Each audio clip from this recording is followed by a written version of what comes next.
This week's episode of the Unlock podcast is sponsored by Wealthbox, the #1 rated CRM software for financial advisors. If you're using Redtail, Salesforce, or any other CRM, go check out Wealthbox.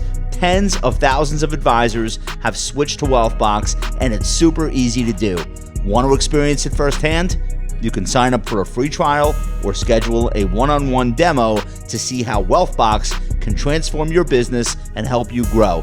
Visit wealthbox.com to get started. Ladies and gentlemen, welcome to the Unlock. I am downtown Josh Brown. This is a channel by financial advisors for financial advisors. Today, we're going to let you in on some important stuff about the way advisory firms are being discovered, not just by the next generation of investors, but by all investors. The world has changed quite a bit over the last few years, and the way people make decisions has changed along with it. Very important for financial advisors to adapt. My guest today is the absolute best guest for what we're going to talk about. Samantha Russell is the chief evangelist at FMG Suite, an all-in-one financial advisor marketing platform that provides marketing tools and custom websites for advisors to grow their business. Samantha earned an Investment News 40 under 40. I have one of those too, by the way, and was an original member of 20 over 10, a digital marketing platform that was acquired by FMG Suite. Samantha's in from London. Is that where did you come from? I just got back from London, but I live in Pennsylvania. I know that. But, okay. All right, you just blew in transatlantic. Yes. You're staying at the absolute worst possible hotel you could have picked. Yes. Okay, you're at the murder hotel I'm at the Hilton. Yeah, I haven't found any clues though. All right, I want you to keep searching while you're there. You said something interesting to me the other day, and I really wanted to talk more about it with you. Social search is the new Google search. Why do advisors need to understand this? Well, the number one question I'm still getting LinkedIn DMs and emails and stopped at conferences every day and asked is, how can I make my website rank higher on Google? And SEO, they're worried about. And you're asking the wrong question. Okay. Like, stop asking that question. Does not matter. What you should be asking is, how do I get people to find me all the other places they're looking for information? And what we see rising to the top is AI and social media platforms. Find an advisor on AI sounds like nobody is ready for that. But AI is really scraping other sources. Correct. So showing up at those other places is how you become an answer to an AI query? It's one of the ways, yes. Okay. I mean, it's really a lot of the AI tools, right? They started telling a little bit about where they were scraping their data from back when they first all launched in 2022. Okay. And people got really up in arms saying, what about privacy? Or you're scraping Facebook and Instagram and my personal data and all these things. So they've all gotten quieter about where they pull their data from. So it's actually harder to know how do you rank on AI tools. But because they are scraping the internet in general, there's a few things we know. Number one, if you get media mentions, their AI is going to say, like, this is a reputable business. The people in the media are talking about them. If you have a ton of Google reviews and you're a legitimate business on Google. Yeah. So there's things you can do to legitimize your business and play into the chance that AI will recommend you. The other big thing is having a niche. So a lot of searches people do in AI are not just, tell me the best financial advisor. They're asking very specific prompts. And it might be, tell me a financial advisor who helps businesses with exit planning and selling their business in Charleston, South Carolina. So, having a niche is going to be helpful. Okay. 5 years ago, I write a blog post, being a financial advisor in Indianapolis. I have all the Google juice on earth. If just two people link to me and say that I'm relevant for that, I can hire an SEO firm or I can ask a friend, hey, drop a link for me. And then all of a sudden, somebody goes on Google and says, financial advisor in Indianapolis. I'm probably front page. Yeah. It's a link to something. Right. It's probably a link to my site okay. In the new world, the New York Times is suing ChatGPT or suing OpenAI because they don't think in this version of the internet, ChatGPT should be able to do what Google was able to do 20 years ago and just scrape an article and include those results as the answer to a query in ChatGPT. That'll be resolved at some point. Correct. I assume OpenAI will agree to pay X dollars to the New York Times and it'll be a partnership. Okay, fine. That's where we're going. What's really interesting is it still matters to get mainstream media buy-in on who you are in that new world. So even though the way people find you is different, the reason they find you is the same. I think the thing that is really just interesting is that when we talk about mainstream media, I think what's really shifting is it used to be that, for instance, the Wall Street Journal or the New York Times or NPR was where everybody went to get the information, like the whole population from youngest to oldest age groups. Now we see such a split in who different demographics trust. Yeah. And as we go down in age groups, it's less and less the traditional media sources and more bloggers and YouTubers and Instagrammers and TikTokers. And so you really, as an advisor, have to think about who am I targeting and where are they hanging out? But also, where are the clients that are coming to me in the next 5, 10, 15 years hanging out? Where are they, and not just where they hang out, but like what is even their starting point to figure stuff out? Right. This was pretty brutal. This is the Wall Street Journal last week. If Google were a ship, it would be the Titanic. I'm an investor in Google. I don't love this.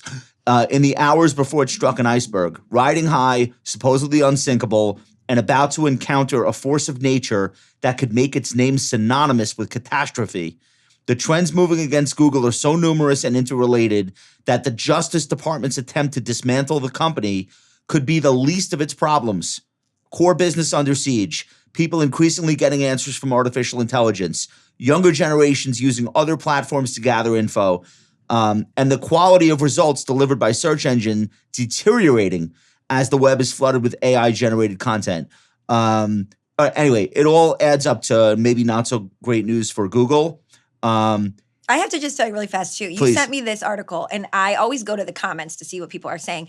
And I laughed so hard because it goes back to the point we made earlier. There were so many naysayers, and they were like, I'm 70 and I use Google every day, or I'm 72 and everybody was basically self-identifying as over 65 saying they use Google every day. And it was, I could not stop laughing. So that's the Journal. You did not expect to see 25-year-olds in the comment section, right? Okay. Even if this take is more pessimistic than it should be, I think we can all agree the younger demographic is getting a lot of information from Instagram, TikTok, YouTube, which is also owned by Google. I guess thank God for them, and podcasts. And I mentioned Joe Rogan's show might have literally swung the election. Joe Rogan was not a factor 10 years ago, 5 years ago rather, in politics to the degree he is now. Right. And he's not alone. The vice president, Kamala Harris, went to Alex Cooper to be on Call Her Daddy, famously, supposedly spent $100,000 to recreate the set so they could do it in, I think in Washington rather than where Alex records from. Yeah. But this is where the attention now is. I talk to young people who are almost entirely informed by TikTok, and that's a nightmare that we could discuss another time. But if you're an advisor, what do you do in this world? Yeah, so I think one of the interesting things is it used to be that people started their journey to finding information, whether it was a restaurant, they wanted to learn more about investing on Google. Google search, yeah, period. They started there, right? And today, that's where it was the starting. Today, now, it's large. Google's really the place where your brand gets a reward for doing marketing right everywhere else. So people want to learn about a restaurant. They are on TikTok. They're looking at, just yesterday, my sister's here in New York with me. We were looking at the Christmas bars in New York to go to, right? So I could have helped you. Okay, so she's on, we tried. We couldn't get it. So she's on TikTok and Instagram looking, Christmas bars NYC. All these different visuals are coming up. You want to see what they look like, all these things. So she's looking at this, and then what do? The minute we find it, we go into Google. I was going to say Instagram. So but we search to see, are they open and how far away is it on the map? So, we already know the name of the restaurant. We didn't find it because of Google. And that is just going to trickle down and happen more and more. In fact, 2 years ago, I first started noticing this trend when Google was realizing that, Instagram and TikTok were eating away in their business because of how visual they were. So now if you search on your phone right now, Marco Island, Florida, or London, England, with any of those location-based searches, they've changed the way that you get the results. So you get pictures of the location, then you get the weather, you get a map of how far away it is, some key points. They're pulling it onto Google itself so that you don't go to another site immediately. They're trying, but they just can't keep up with it. And so we can talk more about exactly what advisors can do, but just know that this is happening. And you might say, well, hey, my target audience isn't 40 years old, but like anything else, some of the really sobering statistics is how fast it's changing for all demographics as we go up the curve of age. It started with really young people, but it's happening. I mean, I use Instagram to search for visual things all the time now. I think I noticed this about myself. So I don't know if you know this. I'm a big restaurant person in New York. Okay. I go everywhere. I go to the newest places. I go to the best places. I don't know when I'm going to grow out of that. But I usually start at Instagram to decide, like, am I going to go to this place? Not that means it's the best restaurant, and some of the best restaurants in New York don't even bother with Instagram, but the new places. But they don't even have to be on there. That's the thing. The restaurant itself doesn't have to be on, but all their customers are posting. Well, that's the second trick I was going to say. I don't just look at the restaurant's handle. Right. I will look at people who location said they're at that place. Yes. And that, from my perspective, don't show me the picture that, or you could show it to me, that a professional photographer came in to take of the entryway. I want to see like people taking pictures. Yes, when I'm on TripAdvisor or Booking.com, I skip past all the ones that'll say like provided by management, or Google Photos does it, and I want to go to real user photos. And that's what everybody wants. I want to go into this interaction that you surfaced that took place on LinkedIn.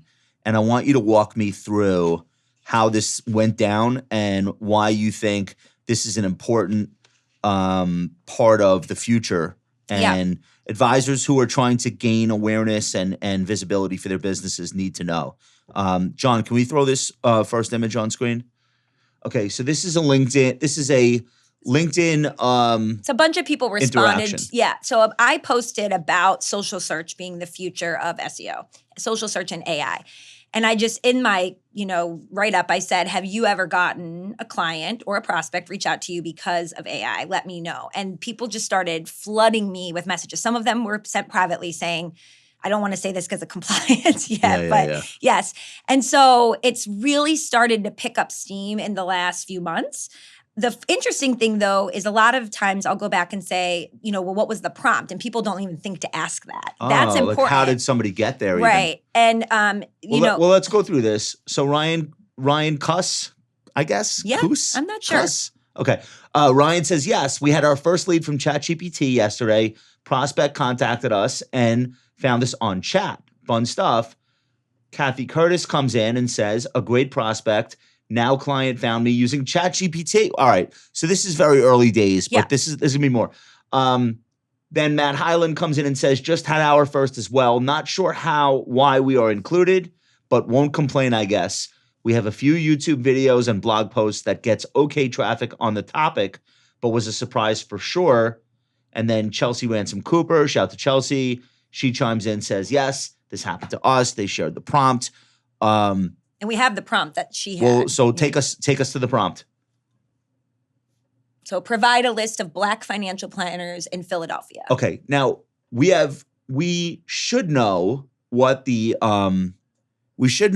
footnotes are, or I assume there were some magazines or websites that made lists of Black-owned financial advisory firms, and these folks came up and that would be one way. You could also on your website, though, say proudly a Black-owned financial advisory firm in Philadelphia. So you can, the keywords you want AI to scrape your website for, you should put on your website. Okay. And you never know which AI model is more highly weighting one type of link versus another. Right. Like none of us actually, I don't even think the people that created the AI could tell you specifically every little nuance of how they operate, but we know they're effective. Well, and to your point, though, I just as like a test run, I went to Perplexity, ChatGPT, and Gemini and did the prompt because I live in State College. The same prompt. Okay. And the advisors that they gave me were different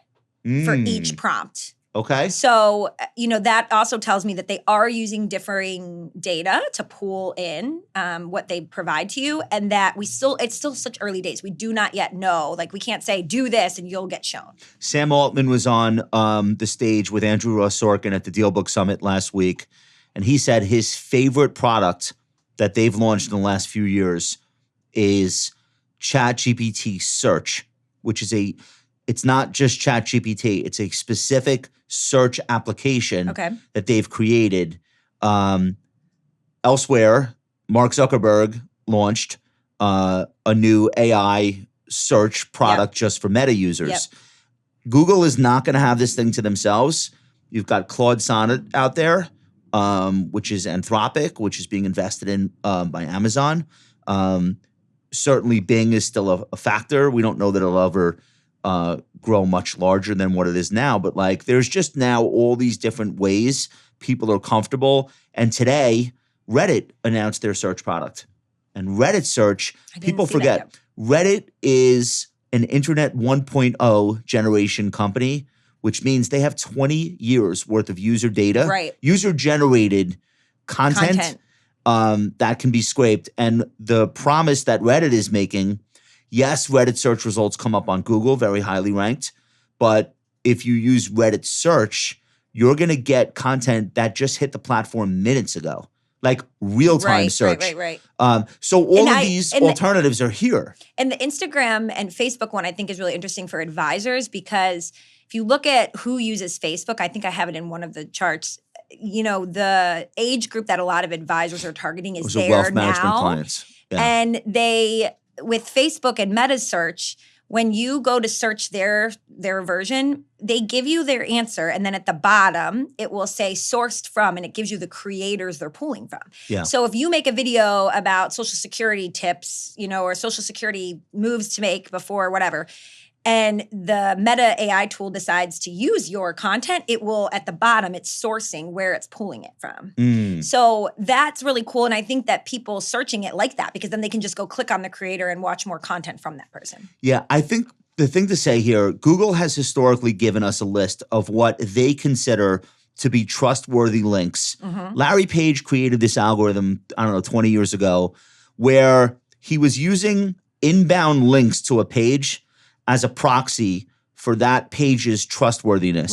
Okay, which made perfect sense. In the early days of the internet, how else would you index the millions of web pages that were being created daily? There has to be some organizing principle, and the Google algorithms principle was, well, if everybody else is linking to this, it must be useful. Trustworthy. But, okay, made perfect sense. The difference now, ChatGPT and Perplexity are not giving us the links. They give us those as footnotes. They're giving us the answers. So Reddit answers, ChatGPT search answers. Google is adapting. They're incorporating Gemini AI answers at the top of their searches. They'll get better. People will grow accustomed to that, and maybe Google can use that to hold the line, not lose too much market share. But the next generation, my point is, has already grown accustomed to this shortcut, and they're not going back. They don't want the link necessarily. They definitely want the answer. Yeah, even in marketing, I mean, a principle, I'm sure you guys know this with your own stuff, is every click you lose people. So if you have something and you have to click and then click and then click again, with each click you're losing people. So with, you know, we don't want to have to click to a website, find it on the page, and then go back. Look, you know, it's just the old way. It feels antiquated already. Yeah, right it feels it almost feels ridiculous, and we've only had this technology for like 2 years. 2 years. Okay, let's talk social proof. If your friend tells you she's dating a guy, where is the first place you're gonna look to see what this dude's deal is? Yeah, 100%. Well, you probably LinkedIn, because that's no. Right. If he's on LinkedIn a lot, you're going to Instagram. You're going to Instagram, yeah? Yes. Okay. Yes. This is now the learned behavior of multiple generations of people. They start at Instagram. Like, if you're not there, do you even exist? And actually, if you get the name of someone your friend is dating, and you look for them on Instagram, they better at least be a locked account. There doesn't have to be any posts there, but they should exist.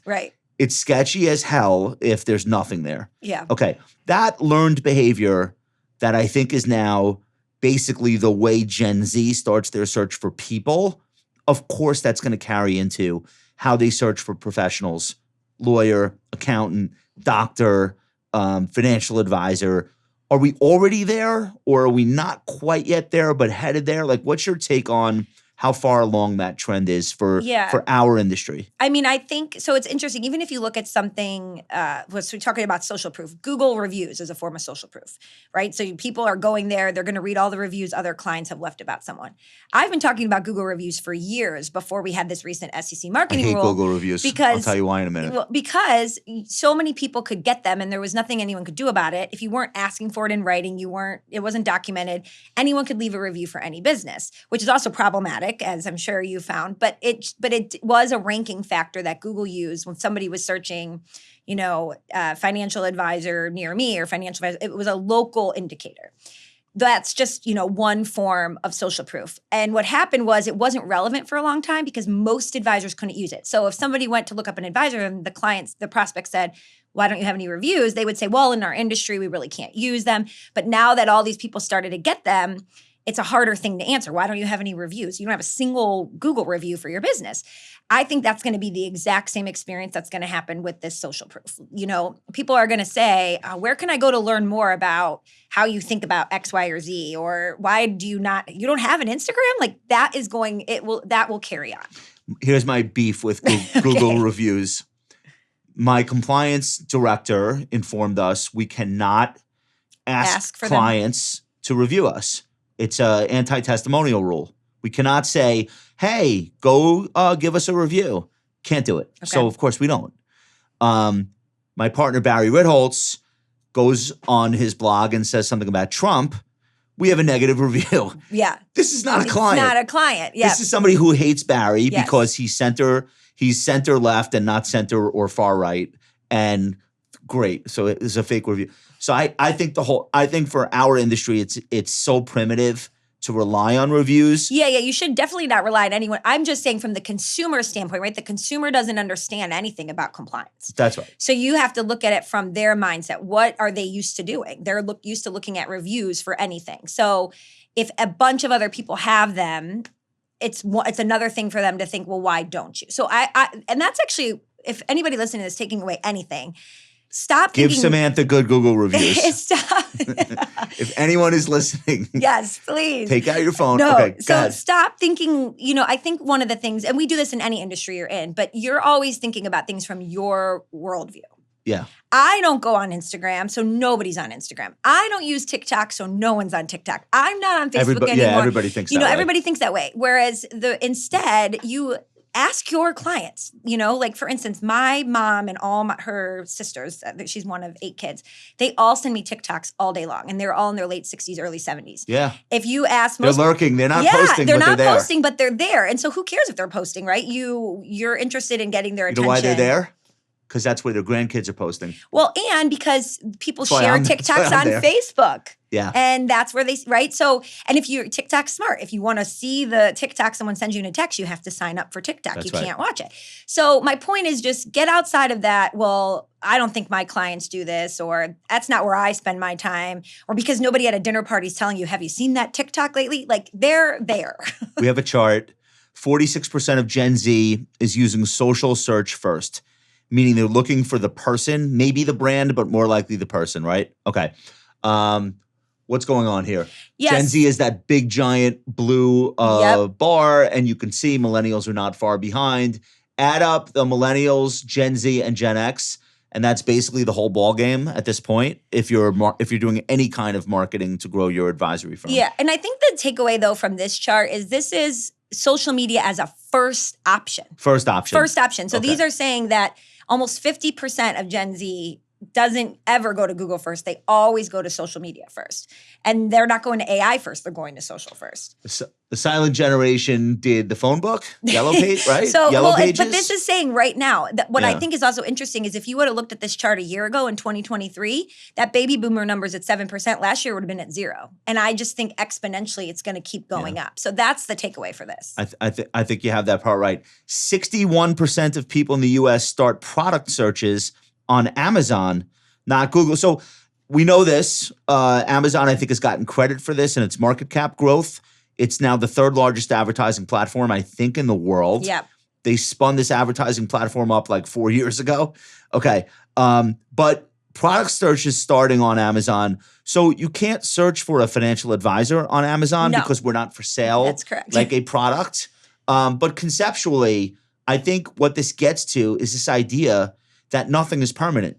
Because 10 years ago, I would guess that 61% of product searches that started on Amazon probably started on Google.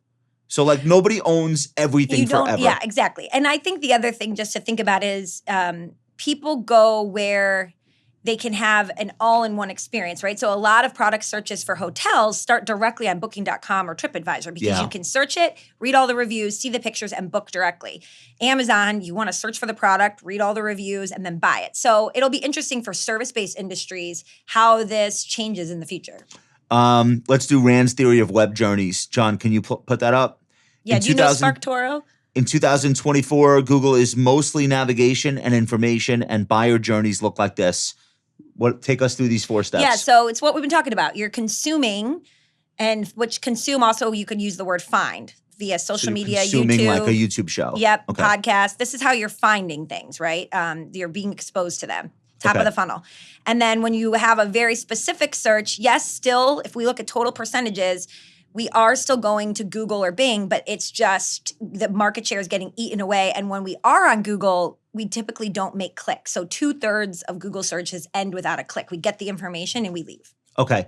And then compare. Right. Which you're saying Reddit. And text with your friends? Texting, WhatsApp, asking your friends, all that good stuff. And then convert, actually going to the company site. So by the time somebody comes to your website, and I see this a lot with advisors, they'll say, I see all these people still finding me on Google. Well, realistically, they might have found you through a friend or been exposed to you through an article or come across your content.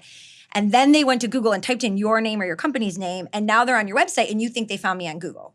Yeah. Oh, that's interesting. Why were they even, right? They found you on Google because they were using your name. Exactly. So that we're attributing the conversion to Google when we should not. Our intake form on our website asks for very granular detail about how people found us. Mm-hmm. And one of the options people can pick is to check multiple boxes. So some people will come in and say, I heard Michael and Ben's podcast. And some people will say, I watched Josh on TV. And some people will say both. Okay. We want to know. Yeah. It gives us a pretty good idea of what that person's consumption of our content has been like so far and how much they know about us. And have you found interesting trends in that changing in the last couple of years? Well, this is where we're going. You're very good at this. This is my next segue. I Slack this to my whole team this morning. By the way, I don't tweet anymore. I am on Blue Sky, but Slack is my new Twitter. Well, your LinkedIn game has up though too. My LinkedIn game is bananas right now. But I use Slack as my own Twitter, and I have an audience of 65 people, and they're almost forced to retweet me. All right, right? You feel they have to be your fan. I shared this with the team this morning. It's the channel demographics of the Compound channel, which is our big YouTube flagship. Take a look. 20% of our fans over the last 28 days, our views, I should say, were people between the ages of 20 and 34. 32% are 35 to 44. So right there, more than half the YouTube audience is under 44. How many wealth management firms do you think have a big audience under the age of 44? Very it's small. like very. Or they don't. They actually, a lot of them undervalue it. They don't think it's valuable to have that audience. Sure, and I understand that, and look, there's a lot. It's hard to start. Mm-hmm. It's really hard. All right, last week we got 27 new inbound inquiries at the firm, which is it's about average. That's good. 14 of those households were over $1 million in liquid net worth. And of the 14, 3 were YouTube only. I could tell you there's a bunch of advisors listening to this salivating at those numbers, wishing they had that funnel. Well, so that's right. It's in 1 week. But I'm saying the point is 3 of them are directly from YouTube. We know that they're going to skew younger, like 30-something-year-old millionaires versus 60-something-year-old millionaires. That makes a really big difference. I don't think YouTube is to the point where it replaces any other media that we're doing, but like that 3 is going to be 6. It's going to become bigger, and then it's going to be not. All right, so we think that, and again, you're talking to a new generation that probably would never find us from, let's say, Barry being quoted in the Wall Street Journal. Right. Like they just, Or that's not they where don't they're going read to find blogs. us. I know you guys always have these great blogs. You know, there's a lot of people that are just not reading blogs. There are a lot of people that are not reading anything. That too. Okay. I want to finish, Sam, with a couple of things that you gave me, and we'll call these 8 marketing moves every advisor can do today. And do you want me to just read them and you react? What's the best way to go through whatever you these? think. It's your show. You're in charge. So this is like basically the answer to the question. A lot of people get up on stages at a lot of conferences, and there's a lot of generalities, a lot of like big pronouncements. Yep. But very few people give you, and I think the reason why you're so beloved in the industry, you actually tell people what to do. Most people want that cheat code. Yeah. You're like ChatGPT. Don't give me the links. Right. Give me the If you instructions. want to fast forward to this part and not listen to the beginning, So that's fine. one, keep making content. I prefer to think of our content as intellectual property or IP. I don't really call it content, but fine. Keep making content and putting it out where your audience is spending time. Sounds obvious. Not everybody gets this. Right. What do you mean by it?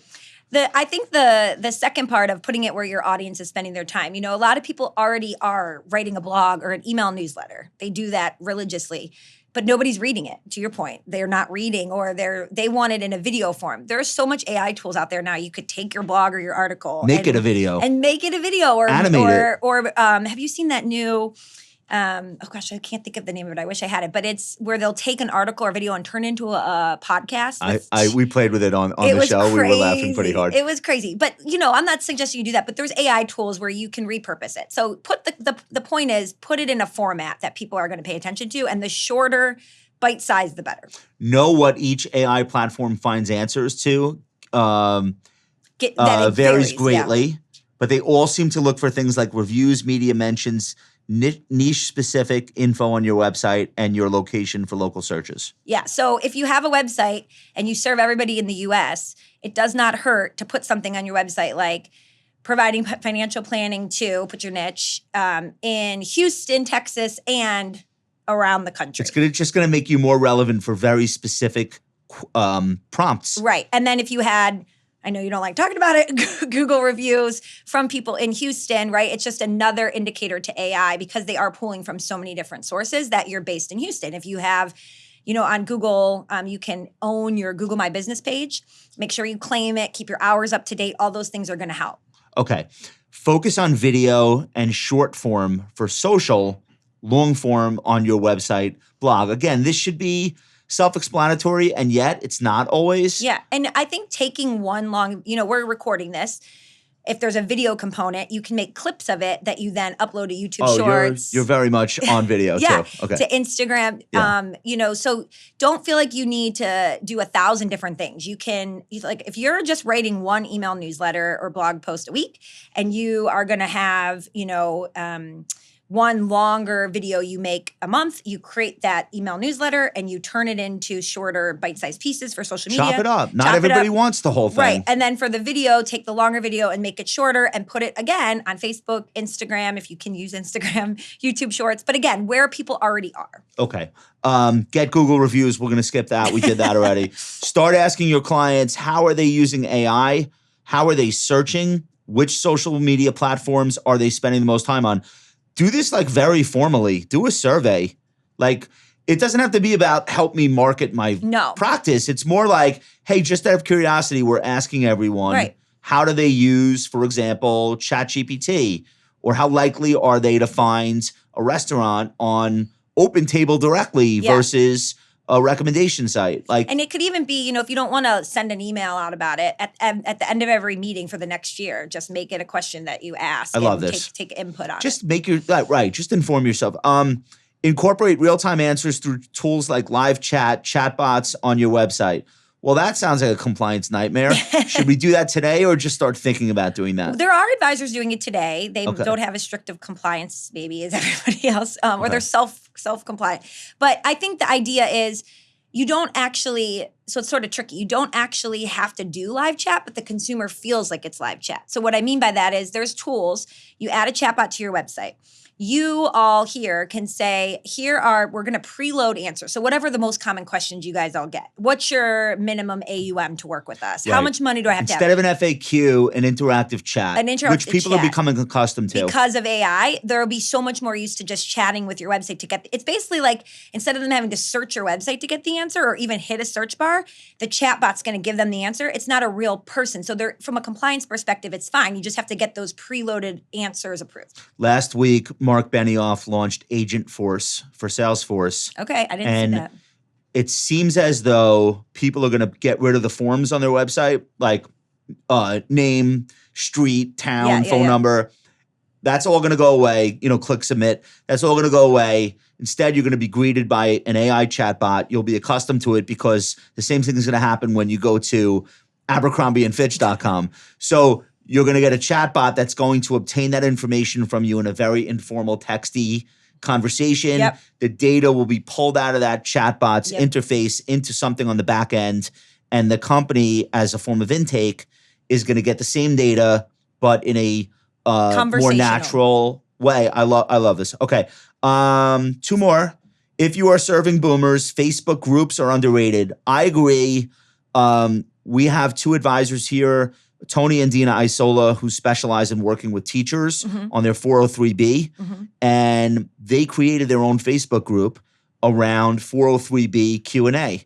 And I don't know how active it is. It's a very niche thing, but I totally agree with this. And I think that Facebook in general, and I can't tell you how many times I've heard from people who've said, I'm getting ads for things that I didn't even know I wanted on Facebook because they know all my interests and they're serving it up to me. So when somebody asks me if we are going to invest in any kind of social ads, where should we put them? And I think Facebook ads would be the one that I would spend money on. Love it. Lastly, everyone you put in caps uses YouTube. Whether you including if you're watching the show. If you are 9 months old, your parents put a show on YouTube and put it to you on a tablet. If you're 95 years old and somebody sends you a video, or you're, my grandma, before she died, she would look up recipes on YouTube all the time and watch the person making them. Everyone, and all of the data we have proves that this is true.